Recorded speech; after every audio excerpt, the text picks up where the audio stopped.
Hello, guys. Welcome back to the GymWithJam Podcast with your host, Jamie Addington. And today we're going to be talking about gym and its relationship with mental health. So, for today's podcast, there's going to be a bit more of a structure than last time. Last time was a bit more introduction to me and how things are going to sort of run throughout this podcast. Whereas today, we've got a topic in hand. I've taken notes and we'll just go through them, hopefully learn something new, maybe bring some things into your daily routines and so on. So we'll get started with just my sort of journey of mental health in the gym. So the gym has massively boosted my mental health, like helped me with my confidence, helped lower my anxiety. And someone that used to struggle pretty bad with like depression and anxiety, the gym has like changed that massively. Just feeling more comfortable in my own skin is probably one of the biggest life-changing effects that has come directly from the gym for me. So moving on, we'll get into our topics today. So as I am like a science-based personal trainer, we'll be going over some studies relating the effects of gym and mental health.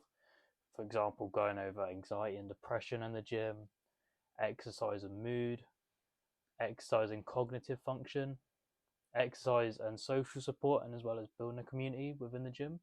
And also, because I did my dissertation in sleep, we'll also talk about how exercise improves sleep quality. So without further ado, we'll get into our first topic, and that is exercise reduces symptoms of anxiety and depression. So a systematic study, or meta-analysis, of 49 randomized controlled trials showed that frequent exercise actually led to reduce in symptoms of anxiety and depression. So what a meta-analysis is when someone puts together a bunch of studies studying similar variables to just reduce the bias and ensure the best possible results. So for this, they studied people with diagnosed mental health illnesses / disorders such as anxiety and depression, and with the inclusion of exercise, how that affected them. So with the inclusion of exercise, it actually led to very positive results where their symptoms of anxiety and depression were actually significantly reduced, leading to better, happier lifestyles. So that just goes to show on a science-based level that exercise does help people, especially those that are already suffering from mental health disorders. Another study also found that with consistent exercise, you're less likely to also develop depression over a 10-year period. So that just goes to show that frequent exercise into a routine, creating a habit of exercising daily, getting them happy chemical releases through endorphins and dopamine can actually reduce the chance of you developing some sort of depression. And like we spoke about before within my first podcast, that I previously struggled quite bad with like depression, and I use the gym as almost my like place of peace. That was my time to like work on myself. That was my place I could just zone out, not think about anything except for me and the weights. And it seems like it is not just me that experienced that. That is experienced on a greater scale. We've got the studies to support that. And honestly, if you're not already going to the gym, give it a go because it can greatly benefit your mental health. And you never know, you might really enjoy it, but it's always worth a try. And that's another thing, like if you are struggling to get into the gym and like it's almost giving you that like gym anxiety, which I know a lot of people do struggle with. I was the exact same when I started off. It can be really intimidating, like going onto a gym floor where you have no clue how to use X, Y, and Z. And yeah, it can be scary. Like I know a lot of people, me being one of them actually, first time I stepped in the gym, I was just using the cardio machines because I was too scared to use any of the resistance machines or the free weights because one, I didn't know how to use them. Two, I just stuck with what I knew. Three, I had no idea how to train. I had no clue how to build muscle or anything like that. So it can be really intimidating. And especially if you go to use a machine and you don't use it properly or you don't think you're using it properly, that can lead you to like overthinking and almost like gaining that bad relationship with the gym, which then could then lead you to quit or just give up or something like that. And just going and attacking the gym and like trying something new is massive. Like, I believe like seeking discomfort is one of the biggest things you can do. Like doing stuff you don't want to do is normally the stuff you need to do the most. So it's even like with these podcasts, for example, like because I'm very new to them, I'm not the best at doing them, nor like do I enjoy doing them that much at the moment.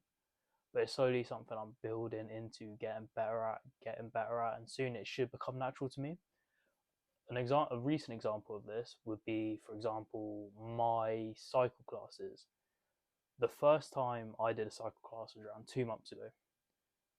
Before that, my anxiety was terrible. I was really stressed. I was like, how am I even going to do that? How am I going to run a class in front of 20, 30 people?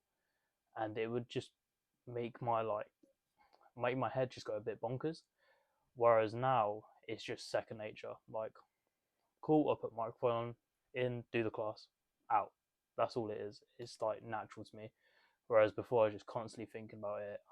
I'd have to do like self-talk 5 minutes before going into the class and stuff like that, and I'd be thinking about it. But now, because I've repeated it so many times, I've probably done at least 15 cycle classes now. Easy, boom, done. And that's because of repetition, seeking that discomfort until it becomes comfortable. So that repetition actually makes things easier. And that's the same for all walks of life. Moving on now to our next topic, in how exercise actually boosts mood. So we talked earlier about like them happy chemicals, so the endorphins released by exercise. So a 2012 study studied the effects of resistance training over 8 weeks and found the mood was significantly increased within the participants due to that resistance training. That included improvements in mood, and improvements in quality of life. So that's one thing I actually do within my online coaching is I track mood, part of my daily trackers. So each month there'll be a daily tracker for each day, different variables. So there'll be more health related daily trackers, more nutrition based, and lifestyle. That would be consistent of mood, sleep quality, and so on. And with my previous clients, I've seen people go from mood on a daily of maybe 3 to 4 out of 10. And that's slowly increased as they've been training more, going up to like maybe 8 out of 10, 9 out of 10. And that is mainly just from that inclusion of resistance training. So we've got the science there, but I've also helped people improve their daily mood through resistance training and through personal training, which is really good. Because then I feel like I've improved someone's life, which I get a lot out of, which is really fun, really interesting. And that's another thing, talking about more of a real life scenario of how exercise boosts moods. A lot of people, the hardest thing about the gym for them is just getting to the gym. That struggle of just maybe sitting down on the couch and being like, I need to get this done, but you don't want to. But as soon as you get in the gym, you're 5 minutes in, feels great. And that instantly boosts your mood. And another thing as well, people almost feel like too tired for the gym and stuff like that and expect the gym to just tire them out. So they're like, nope, I'm not doing it. Whereas when you actually end up training, because you worked yourself up, you've released them endorphins and so on, you actually have more energy after you've worked out and you're just ready to get on the day. That's why I train in the morning, because I find it just gets me going. And then I'm there, set up for the rest of the day. And I normally have a great day after that, after I've trained. Moving on to our next topic, being how exercise improves cognitive function. So we've got another systematic review of 39 studies in total, and that show that exercise improves cognitive function in healthy adults, and that includes variables such as increase in attention, increase in processing speed, and increase in memory capability. And that study was taken out in 2008, so around 14 years ago now, but that is still effective research today. And that just goes to show that, like, as exercise is a physical thing, it is just as mental as well. So you're working on muscles, and your brain is a muscle as well. So you might be working your bicep, your tricep, your legs, so on, but you're also working that brain. And this is also great for older athletes and so on. So those struggling with brain function or something like that, regular exercise for 6 months has shown increased brain volume in regions associated with cognitive function. So as we spoke about before, that increase in attention, processing speed, and memory is actually boosted really well by just including regular exercise here and there, maybe training 2 to 3 times a week. And that isn't just subject to resistance training, that also includes other training such as cardio based training and so on. Exercise also provides a great social support and community. So a lot of people do struggle with like depression, and one of the main like sort of symptoms of depression is feeling lonely, feeling down and lonely.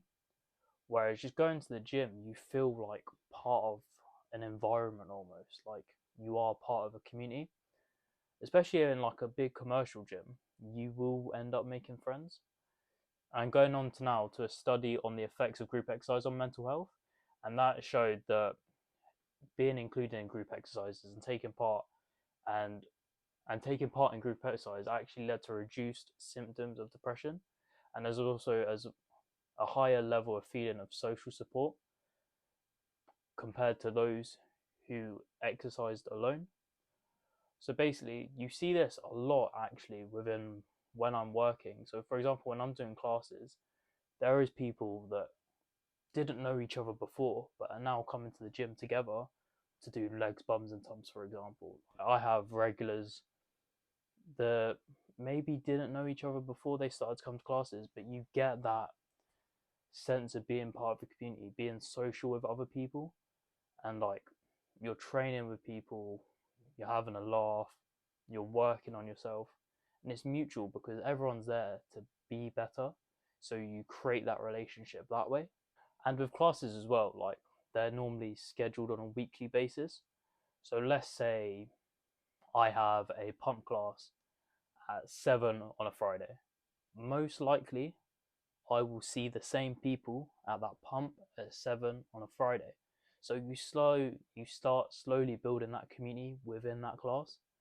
So I could have the same 4 people every week, but them same 4 people are going to see each other every week as well as see me, and that sort of creates that community. It's the same. You could have maybe a legs, bums, and tums on a Tuesday. That might be 15 people at 5 p.m. Them 15 people, probably regulars if they enjoy it, they keep coming back. You're seeing faces again and again, and just seeing faces actually brightens your mood. Being alone for a long time and just being isolated from the world is one of the causes of depression. So just seeing people, interacting with people, smiling with people, exercising with people, that's going to build you up. That's going to make you pretty happy, to be honest with you.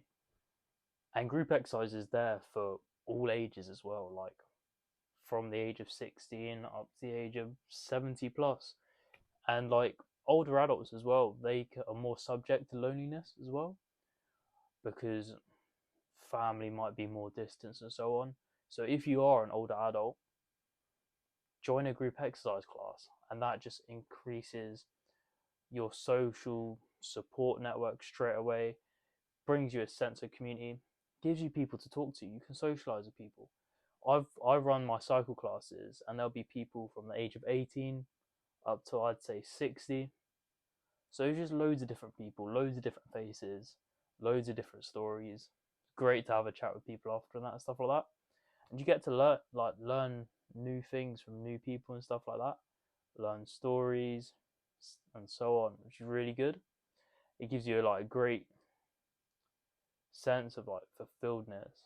And from my time running classes as well, and obviously I still do run the classes, but there's always smiles on faces when I'm in there. Like it's just a great community to be part of, and I'm really like happy that I get to give people that exercise and lead them to a better lifestyle. It's like really fulfilling for me. And like a smile is contagious. If I'm at the front of that class, I will be smiling the whole time to spread that positivity as much as I can. And moving on to the last topic now, going on about how exercise improves sleep quality. So, a meta analysis of 23 studies showed that exercise improves sleep quality in adults. This includes the time to fall asleep, the increased total sleep time, and just overall improved sleep efficiency. And that was a study in 2015, so quite recent. So, basically, just going to the gym, working yourself out, getting a bit more tired actually boosts your sleep. And sleep is so important for recovery as well. They sort of almost go hand in hand. Like, if you don't have good sleep, good nutrition, good training, that's almost a trifecta of the gym. All three of them are good, you're going to get good results. But anyway, yeah, like sleep is so important for recovery. So I'd recommend between 7 and 9 hours of sleep. That's the optimal amount. I have 7.5 exactly every night. I'm really built into my routine. I try aim to go to bed at the same time every night, sleep the same amount every night, wake up the same time.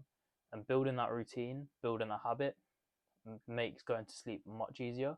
So I used to struggle quite bad with sleep insomnia, and that was just due to like overthinking and them sort of things, as well as like poor mental health. And I had no sleep schedule, whatever. I'd be on my phone, scrolling through social media, just wasting time pretty much.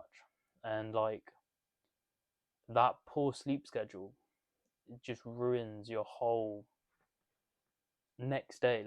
So I could end up sleeping maybe 13, 14 hours. It's horrible. And like that in winter time, going to bed late at like what? I was probably going to bed like 5 a.m. some nights. Sleeping 12 hours, waking up the next day at like 5 p.m. It'd be dark. I wouldn't see sunlight, and sunlight is massive for being in a good mood. So as soon as I wake up, I actually learned this from Huberman. Waking up, first thing I do every morning, straight outside in the sun. And the science behind it is pretty cool. But basically, just to summarize it, getting in the sun, getting that sun in your eyes, getting that sun in your skin is just going to make you feel really good. It's going to liven you up, set you up for the day really well. And I do that. So I get out of bed, don't even check my phone, straight outside, even if it's on boxes. Hopefully the neighbours don't care too much. But yeah, it's worked a treat for me. I've been doing it for around a month so far. And just that process of getting up in the morning has been so much better for me. Before, I'd used to get up, first thing, check my phone, go through all my notifications on Instagram, Snapchat, Twitter, and so on. I'd be in bed for 15 minutes before I even started my day. Then I'd have to go to the toilet, cook breakfast, brush my teeth, so on. And that turns like what should take 5 minutes into an hour. And that just doesn't set you up to be efficient throughout the rest of your day. But going back to like my sleep insomnia, I had no routine whatsoever. And that actually worsened my mental health because I'm a very routine person and I thrive off a routine. That might not be the same for everyone, but I've found getting good sleep and getting a routine sleep where I'm ensuring I'm getting the same amount every night, going to bed at the same time, waking up at the same time, it almost gets the gears going. It gets you going. And the way I have learnt to fall asleep a bit better as well is I try cut out my unnatural light for the last hour before I go to bed. So try not use my phone too much. If I do use my phone just before bed, I change the settings, the screen display settings.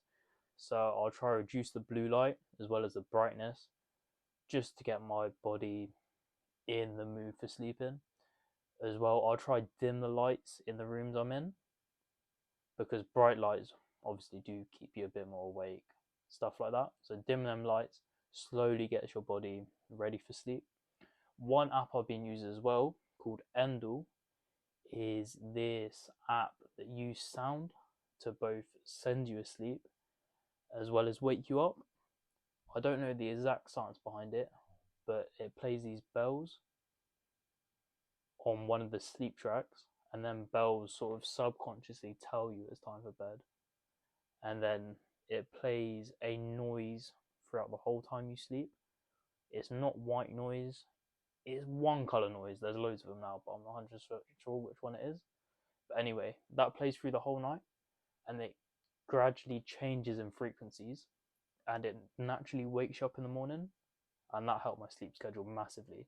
And you wake up just straight up from when I've used it anyway. There's none of that like rolling out of bed, like rubbing your eyes loads. I just wake up and I feel full of energy, which is really good.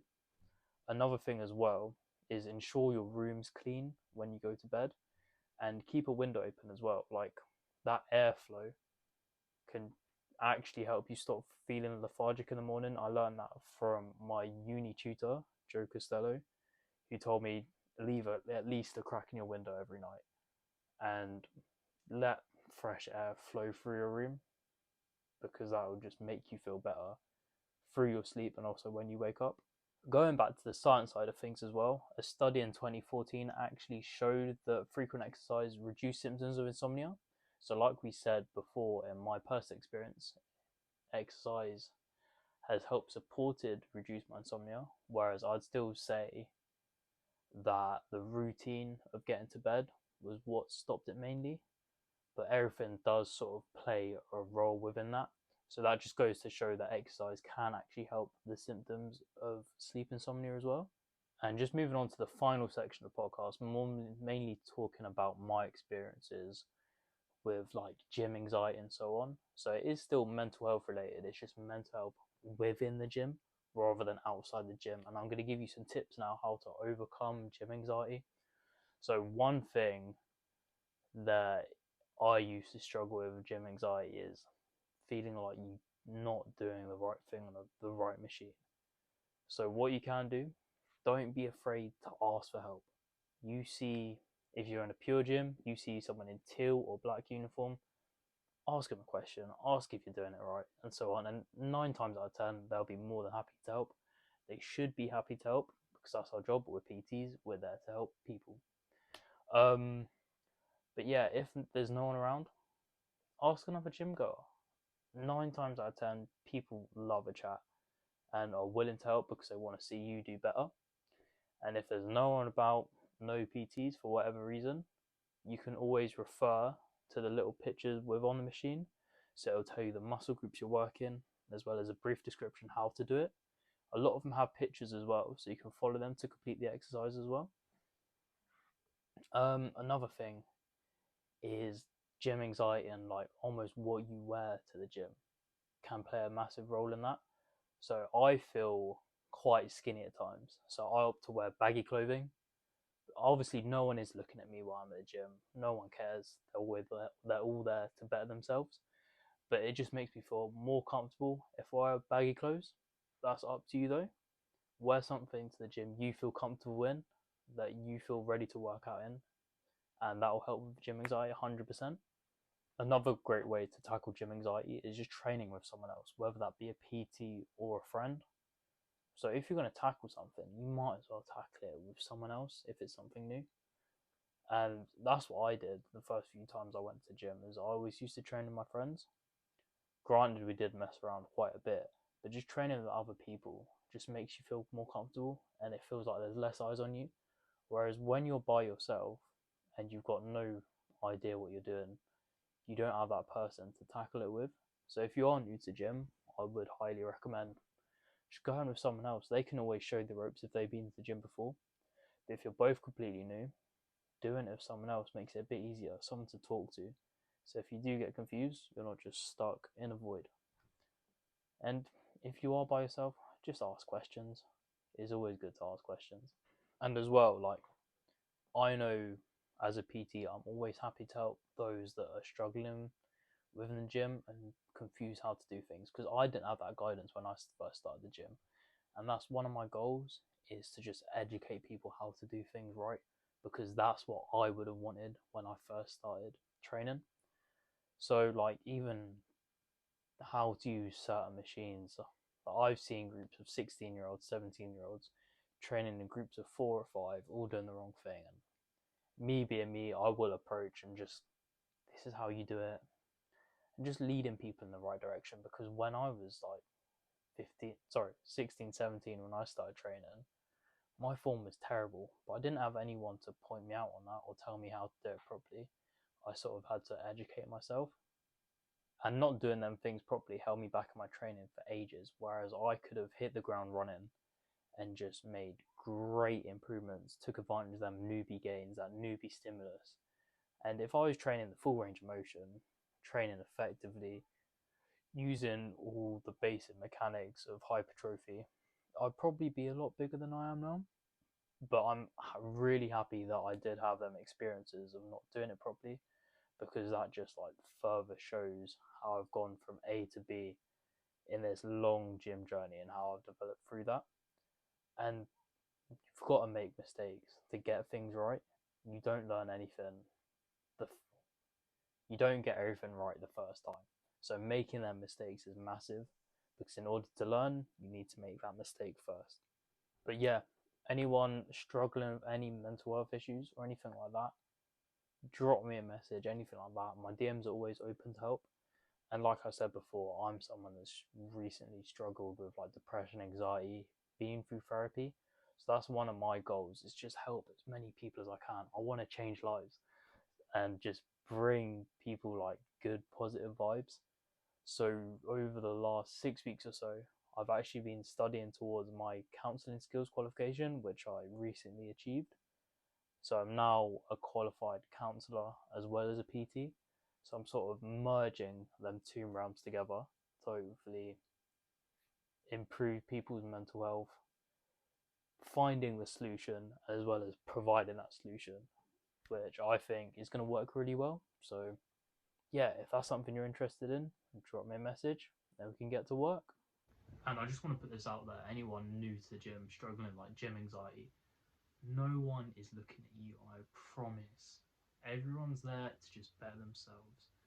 No one cares that much about what you're doing. Obviously they do care, they want to see you do well and stuff like that.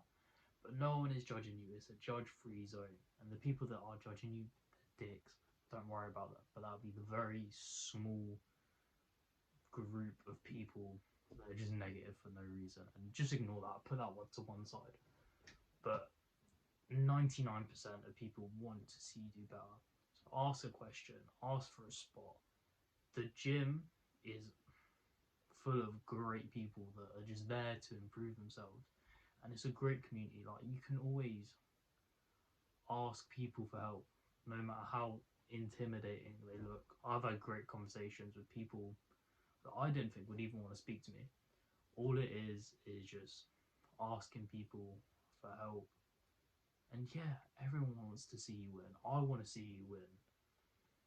The man that's been training for 5-10 years wants to see you win. The person that's been there 2 days, that just started their weight loss journey, wants to see you win. Everyone wants to see you do better and do well for yourself and win every day. I can't stress that enough. If you're just going to the gym for the first time, that's a win. Going gym for a week, that's a win. One thing that drives me massively towards my goals and has helped my mental health a lot. I struggle so bad to say mental health then. But yeah, one thing that's supported me loads is I just future think. Not that it completely absorbs me, but I just think that the future version of me, the best version of me, is going to thank me for everything I'm doing now. So for example, these podcasts, I know future me is going to thank me for doing these at the start of my journey, even though I do struggle with them now. They're not the best quality. It doesn't come natural to me yet, but I am getting better. 100% I am getting better, and I will get better. And I know with just that repetition, these podcasts will grow in entertainment value, production value, and so on. Like every YouTuber's first video was terrible. A lot of big YouTubers, like private, their like first videos, like if you look at like the Sidemen and stuff like that, Mr. Beast was doing it for years, where he was grinding videos, and I think it took him like over a year to get his first video with over 1,000 views, and that's mental. So hopefully the grind pays off. The grind will pay off for this podcast. I will be that Ellsbury Joe Rogan. I'm trying my best to do that. We'll get some guests on. Yeah, we'll just have a good time. Hopefully you can learn something. Keep it all natural, keep it flowing, have people to bounce off. these more solo episodes, the topic in hand, really fun to do actually, to be fair, because it sort of brings out my uni element, my science-based side, as well as allowing me the freedom of waffling a bit. It's not as going to be as structured as like a human lab, for example, where he is a university professor, lecturer, and he could just pull stats from the top of his head because he's got years and years experience. I have my experience and I can waffle. I'm pretty good at waffling, so I hope you enjoy it. And yeah, this will probably develop a lot more as things go. But these first few videos, these first few podcasts, they do like cringe me out a bit, but that is something that gets easier and better with time. And at the start, it is very easy to like almost lose to that self-doubt of thinking, why am I doing this? What's the point? But everyone who's big now started at that point where, why am I doing this? This will never take off. This will never go anywhere. But the more effort you put in, the more you get out. The more you do, the more traction you get. And so on with that repetition, going back to the repetition again. Just doing something constantly, getting good at it. It's like a lot of sports-based skills. I think it is like the 10,000 hour rule. Like doing something for 10 hours, 10,000 hours can just bring up your level of expertise within that massively. So it's like football. First time you kick a ball, you're probably going to toe punt it. But at the end of it, 10,000 letters, you can probably knuckleball it at top ends. And that's what I'm aiming for this podcast. Right now, I'm just toe punting it. I've listened to podcasts. Now I'm bringing my own thing into it. Hopefully, this will go somewhere. And yeah. And if you're listening to this podcast right now, a huge thank you to you. Like, I really appreciate the support. If you could like and subscribe, maybe share the video. If you want screen record bits you found funny, send it to me. Drop me a message, let me know what you thought, because I really do appreciate the feedback, and like it gives me a new direction to head towards. And the feedback I received from the first episode, really positive, and that just drives me even more than I'm already drive to just keep creating this content and just help people. It's really good receiving that feedback that they have related to something I've said, and that's like motivated them to change their lifestyle slightly, or maybe motivate them to go to the gym. And yeah, that's massive for me. Like, that puts a smile on my face at the end of the day. So yeah, hopefully you've enjoyed this podcast as well. And also, just for now, this podcast will be exclusive for YouTube, just because Spotify is being a bit difficult with how things work for the upload. But yeah, if you are listening to this on Spotify, that's a good thing, because I managed to figure out how to actually upload this podcast. Yeah, but for now, YouTube is where it's at. Another problem that I know plagues a lot of gym goers is body dysmorphia. And I used to struggle with it terribly. You're constantly looking in the mirror, just picking yourself apart, thinking, oh, this ain't good enough. This person has better genetics, so on. My shoulders could be bigger, my biceps could be bigger, so on. And yeah, it can be quite a vicious cycle. But the way I've got over body dysmorphia, and I don't really struggle with it as much now, is 1, wear gym clothes you feel comfortable in. 2, don't compare yourself to others. And I cannot stress this enough. Instagram is terrible for showing off people's bodies, because they could look massive within one frame, but walking around the rest of the day, I guarantee they do not look like that. And I'm the exact same. Some stuff I post on Instagram, I look absolutely massive. Hands up, I'm guilty. But yeah, I don't walk around like that 24/7. And that is just the best version of me. And that is what social media is. You can put the best version of yourself out there, and social media becomes a highlight reel. So don't compare yourself to one person's picture when they're not walking around like that 24/7. And that's it. You shouldn't be comparing yourself with other people anyway. It should always be you versus you. So look for them little improvements in yourself. Take progress pictures once every 2 weeks, once every month, and you'll physically see them jumps a lot more. If you're looking in the mirror every day and getting obsessed with how you look, you're not going to see them changes day to day. It's like when you get a haircut. After 4 weeks, you'll need another haircut. But if you're looking at it every day, you're barely going to notice that hair growing. But if you take a picture of it after 1 week, after 2 weeks, after 3 weeks, after 4 weeks, then you get your hair cut again, you're naturally going to see that hair grow over a bigger time period. But looking at it every day, it's like watching paint dry. And that's the same with your progress and your physique and so on. So yeah, to overcome body dysmorphia, don't compare yourself to others. Compare yourself with yourself. And if you're working hard, doing everything right in the gym, so your nutrition's good, your training's good, your sleep's good, the holy trifecta of gym training, and you're progressively overloading and so on, increasing that weight each week or increasing them reps, you will see that progress. It will just come with time. So don't compare yourself day by day. Compare yourself week by week, month by month, year by year, and you'll realize that your improvement is massive and you should be proud of your journey. And don't compare your journey to someone else's journey, because you might be on step B while they're on step D. So everyone's at different points of their journey. Everyone adapts differently to the gym. Everyone has a different 24 hours. So don't compare your 45 1 hour in the gym to someone else's hour in the gym, when then another 23 hours of the day you're doing completely different stuff. You don't know what they're eating. You don't know how they're sleeping. So you are you. So be proud of you. Be proud of yourself. And that concludes today's podcast about mental health. It's a bit more structured this time compared to the first episode, but I hope you gained some valuable information today. Hopefully learned a bit more about the benefits of going to the gym and mental health. And this episode just goes to show that going to the gym is massive for improving both your physical health as well as your mental health. And remember, taking care of your body is just as important as taking care of your mind, and vice versa. So if you're looking to improve your mind and body, don't hesitate to contact me on www.GymWithJam-PT.com. If you're looking for PT or online coaching, I am here to help. And anyway, enjoy the rest of your day. Be back with you next week, next Sunday, with a new podcast episode. Hopefully next week with a guest, someone to bounce off of, learn someone's story, hopefully find some topics you find interesting. So yeah, see you later. Bye.